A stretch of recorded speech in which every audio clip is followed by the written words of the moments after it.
আমাদেরকে নিয়ে নতুন শিল্পীদেরকে নিয়ে যদি তারা কোনো গল্প তৈরি করে, ভালো ভালো বই খারাপ হবে না, ভালোই হবে ইনশাআল্লাহ। এবং এটা এটা আপনাদের কাছে রিকোয়েস্ট থাকবে, আপনারা পত্রিকা চালান, আপনারা সাংবাদিক, যে আমাদেরকে নিয়ে আপনারাই লিখবেন যে ওনারা এত বছর ওনাদের ছবি দেখেছে, ওনারা কাজ করেছে, এখন ওনারা কোথায়, আমরা ওনাদেরকে দেখতে চাই।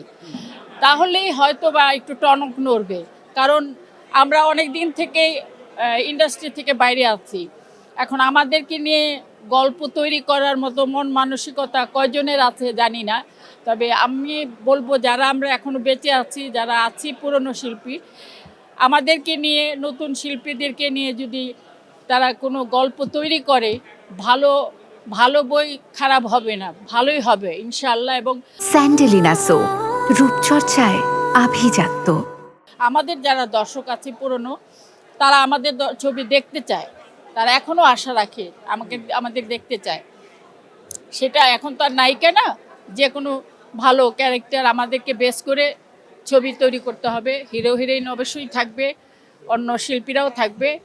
তো আমরা আশা রাখি, আশা আছি যে আমরা যে কজন এখনও আছি বেঁচে, জীবিত থাকতে থাকতে যদি আমাদের মূল্যায়ন হয় তাহলে তো আলহামদুলিল্লাহ। আর যদি আমাদের মরে গেলে যদি আমাদের নিয়ে এই যে ইয়ে করে, যে ওনাকে নিয়ে একটা ছবি বানাতে চেয়েছিলাম, আহা মরে গেল, পারলাম না, এই আফসোস করে কোনো লাভ নেই, বরঞ্চ এটা দুঃখের। বরঞ্চ আমি অনুরোধ করব আমাদের ইন্ডাস্ট্রির সকলের কাছে এবং আমাদের সাংবাদিক ভাই বোন যারা আছে তাদের সকলের কাছে অনুরোধ করব, পুরনো শিল্পী যারা আছে তাদের দিকে একটু নজর দিন, তাদেরকে নিয়ে ছবি বানানোর একটা উদ্যোগ তৈরি করুন, আপনারা লেখালেখি করুন। তারা যেন আপনাদের মাধ্যমে যে কটা দিন বেঁচে আছে দুনিয়াতে, বেঁচে থাকতে পারে একটু কাজের মাধ্যমে, তাহলে আমাদের মন মানসিকতা ভালো থাকবে, আমরা ভালো থাকতে পারবো।